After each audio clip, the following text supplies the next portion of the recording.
What is up, everybody? I am Kevin Iole. I am in sweltering hot Las Vegas, Nevada, where in about 10 days from now, UFC 317 will take place at T-Mobile Arena.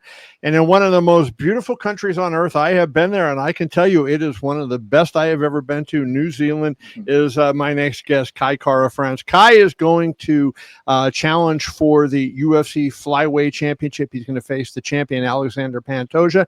Kai, welcome. When you get into Vegas? Yeah, thank you. Yeah, I got a few more days left. I got a few trainings left, so get through those, and then all the work's done. Then it's the fun part, the fight week. So I'm just taking it day by day. Like I've got big sessions in front of me. My last sparring, my last Shark Tank. So for getting ready for a 5-rounder, you have to put your body through these hard workouts. Right. But it all makes up for it on fight night when you're so comfortable in there and you've been through it all. So, yeah, a few more days, and then I can get on that flight and put my feet up and know that every day we get a bit closer, my dreams can come true. You know, I have traveled around the world to cover fights. I think I've been on every major continent to cover a fight. And I know what that takes out of me as a person doing nothing. Like, how do you overcome it? Like, because every trip you make, unless you fight in Australia or New Zealand, is going to be a massively long trip. Are there any tricks that you do to overcome the travel so that when you get to site, wherever you're going to fight, that you can be at your peak and recover the quickest? Yeah, our schedule is pretty full on in a 12-week training camp. I think Eugene, our coach, deliberately does it to get us ready for fight week. So we're used to it. We've been here before, and you know, it's actually a little less stressful knowing that, okay, cool. Once I travel, I get to the hotel. I've only got that one training a day, not 3. I got my media in between, so like I'm really experienced now, so I know what to deal with and I know what to expect. So you just juggle it and do the best you can. You know, being a father and a husband, I've got a lot of responsibilities as it is, let alone trying to be a world champion and be a UFC fighter. But I put myself in this position, and it's just a part of it. You got to go through it, and it's who can adapt and deal with it the best is who's going to be a world champion. You put yourself in position with a really nice win over Steve Erseg. Erseg, of course, had taken Pantoja to the limit. There were some people that thought Erseg had defeated Pantoja. How much did that win? You know, I know it ended a losing streak for you. One of the fights was kind of a crazy loss, right? Not really a loss. Most people think you won, but nevertheless, still a loss in a loss column. How much of a relief was it to get the win? And when you looked at how you performed versus Erseg relative to the champion, did that do anything for you mentally, confidence-wise, anything like that? Yeah, like on paper, everyone was building up Steve like he's this next guy that is going to get the belt. But I've been in the sport a long time, 15 years. I've been fighting professionally, and yeah, like I just know that it takes a lot to fight in your hometown. The pressure that you have, you know, when we fought in Perth, it is close to home, but it's not my home, and that was Right. Steve's hometown. So I could see that it's a lot to deal with if you haven't felt that before. And I fought in my hometown in the UFC, and you just have different pressure on you to perform and to get in there. And I've gone through it, so I knew what my skill sets were, and every time I fight, it's me against myself. You know, me controlling my emotions, controlling my thoughts, and doing the sport long enough, you find your groove and you find what works, and you just got to back yourself. So yeah, it was a great win for me to take him out in the first round, especially him, you know, going a distance against Pantoja. Even in his last fight against Moreno, he's still one of the top guys, Yep. and he's durable. You know, he can hang with the best. But I took him out in the first, so yeah, just really finding my feet in the UFC and finishing fights, and the UFC have rewarded me with this title fight. So it's something that I've jumped at the opportunity. I knew when they were putting me on ice for nearly over a year that something big was happening. So just being patient paid off.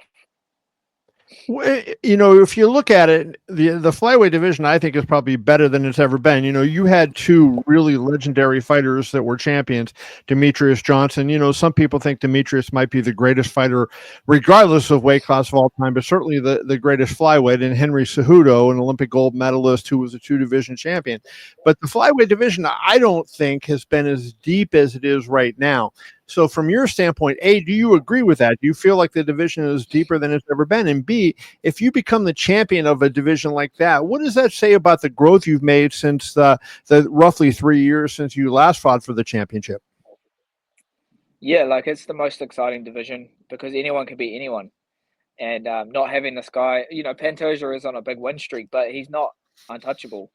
Right. Steve proved that nearly winning by decision, and Kai Asakura fighting Pantoja in the last year. I knew it was going to be a bit much, just because you got to fight the nerves of fighting in the UFC first before you even fight anyone. And Kai Asakura was doing that while fighting for the belt. So it's always going to be a tough ask. Anytime someone comes over from another promotion, just to find their feet, you got to do it a few times before you can actually show your skill, your full potential. And being in the UFC now over 6 years, you just find comfort now where you've seen it all before. I fought in Vegas many times.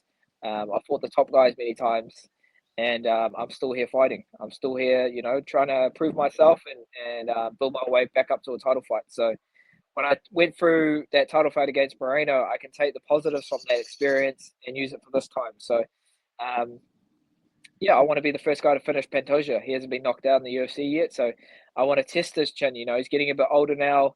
That is one of his strengths, his toughness and his durability, but it can't be everything in the fight game. We've seen it time and time again. Eventually it's going to go.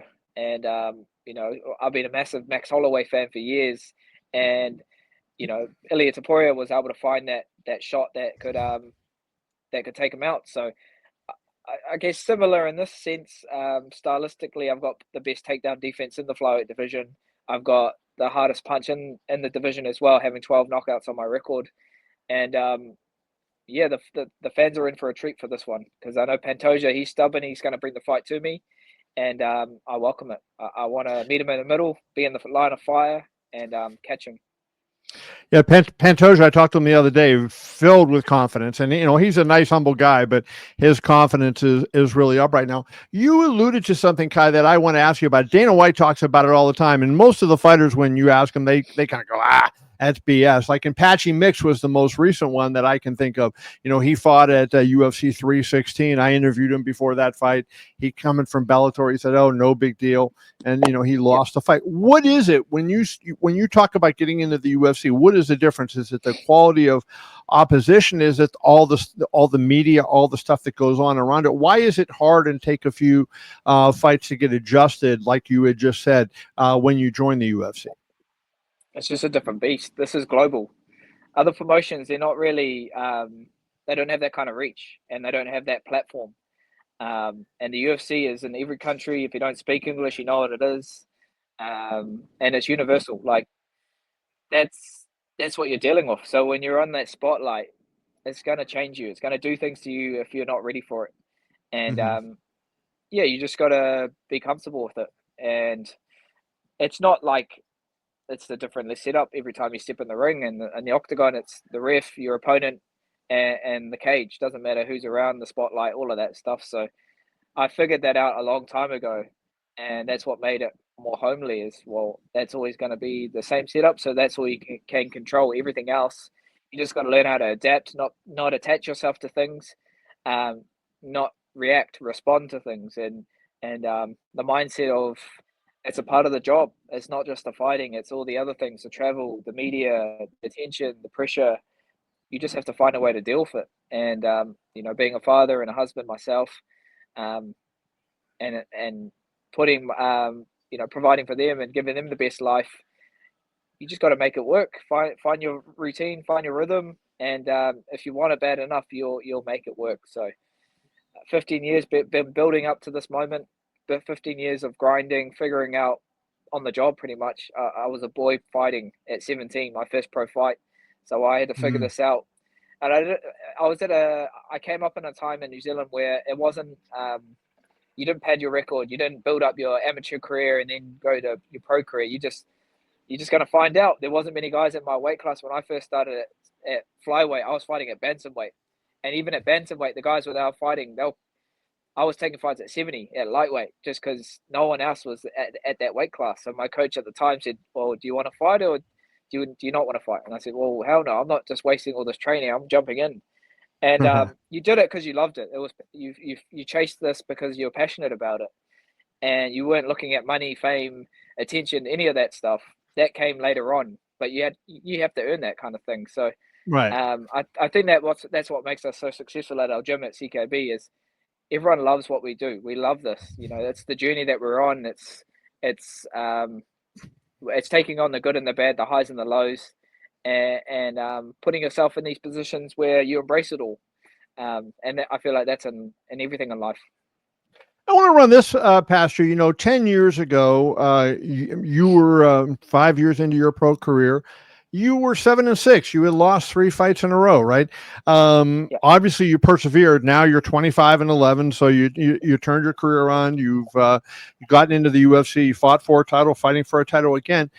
Did you ever have doubts though? Like when you were in that losing streak, when you're 7-6 and sitting there, did you ever have a time, Kai, where you said, "Am I made for this? Is this for me? Can I do this?" 100%. You know, I'm human. I'm going to have self-doubt and have a lot of head noise, a lot of external pressure from family. You know, saying, you know, is this what you want to do? Maybe get a normal job and go back to university and do you know something safe. But I don't know. I've always had this in my just this stubbornness. Once I start something, I knew that this was the only thing I could finish. I couldn't finish anything else in life. You know, if that was study, if that was, you know, starting something, fighting is the only thing that I found the most fulfillment, the most rewarding, the most challenging.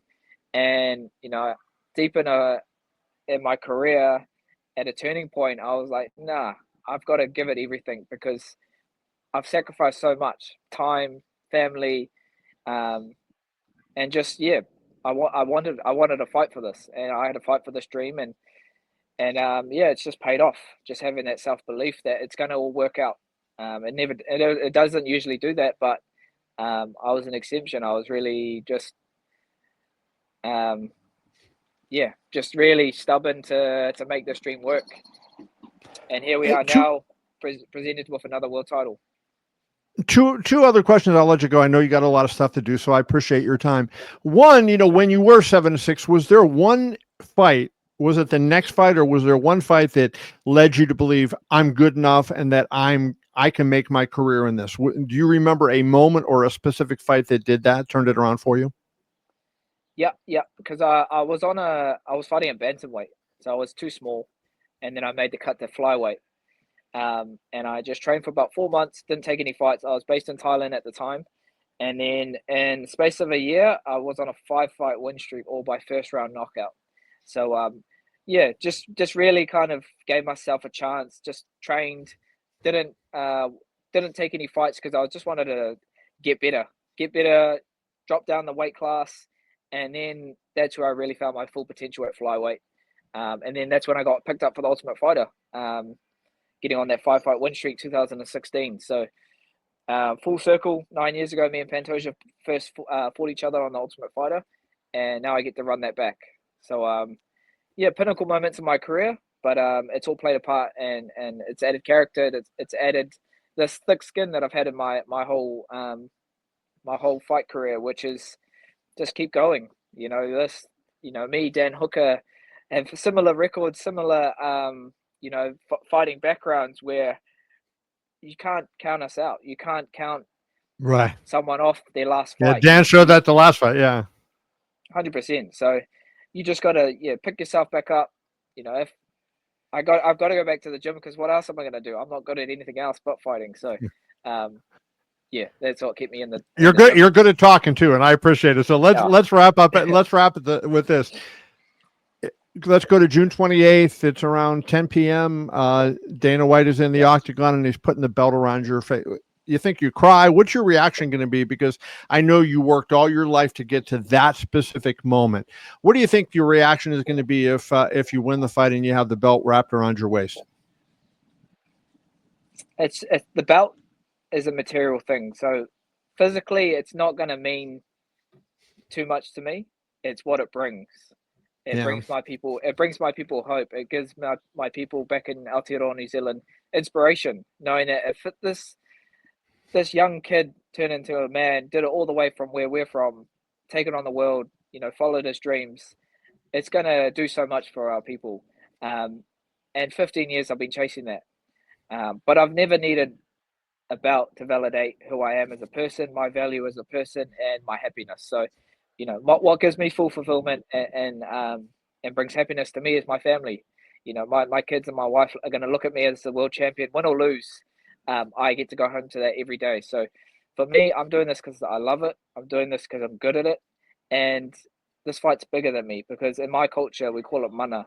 Mana is a presence that you demand when you step into a room and you can't buy that. It's something that is given to you through your actions, not just talking. So that's what I'm chasing. And June 28th, when Dana wraps that battle around me, after I'm the first one to knock out Pantoja, I'll be embracing it. Just really proud, grateful, and just proud of myself for keeping to my promise. First, when I started the sport, I wanted to be a world champion, so I get to tick that off. And the world will be watching that night. Kai Kara-France versus Alexandre Pantoja, UFC 317 on June 28th in Las Vegas. Kai, always great talking to you, my friend. Wish you the best of luck. Thank you for your time today. Cheers, bro. I'll see you over there. Be well.